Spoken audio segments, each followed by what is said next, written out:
All right, joining us now here in studio, Fred Burton, Chief Security Officer for Stratfor, a global intelligence firm that's based right here in Austin. Fred, first of all, thanks so much for being with us this morning. My pleasure, Brian. Thanks for having me. You've worked bombing investigations both here in the United States and internationally. This obviously now with 4 crime scenes.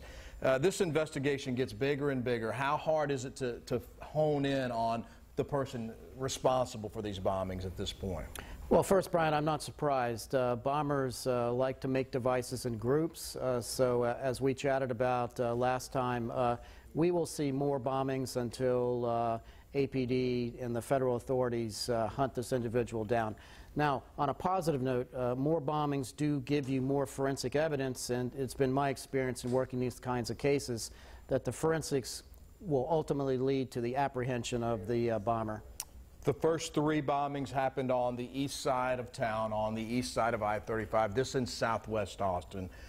It appears to be, at least from initial reports, that it was a different kind of device, at least in the tripping mechanism. Does the MO change? Is this a copycat, perhaps? Where does the investigation go from this point? Well, I know I would certainly not rule out the possibility of a copycat at this juncture, absent the forensics. I mean, we have to wait for daylight to come.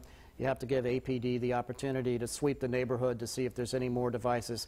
But if, in fact, it is the same bomber, then, in essence, what you have here is a very crafty individual that has sequenced this with a mindset, with an effort to throw the investigators off. But, you know, again, time will tell, but I think the forensics will lead to his apprehension.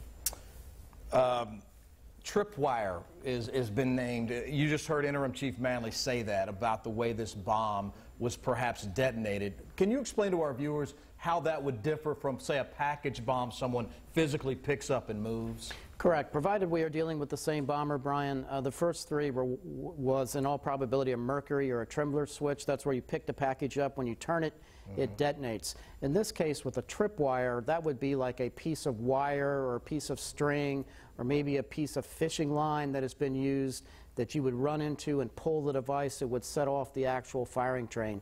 I also think it's very interesting from a geographic profiling perspective.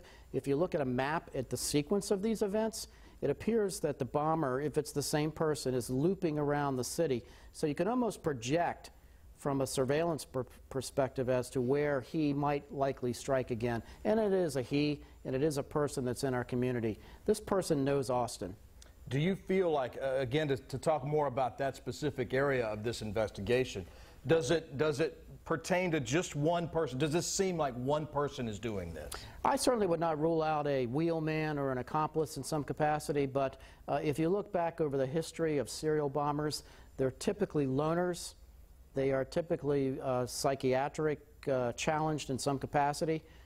So you're looking at an individual that's very methodical, but he may have a route, a job, that actually puts him in this kind of position, so he has cover for action, it's called, in order to do his, in order to put his devices down. Fred Burton with Stratfor, so glad to have you with us.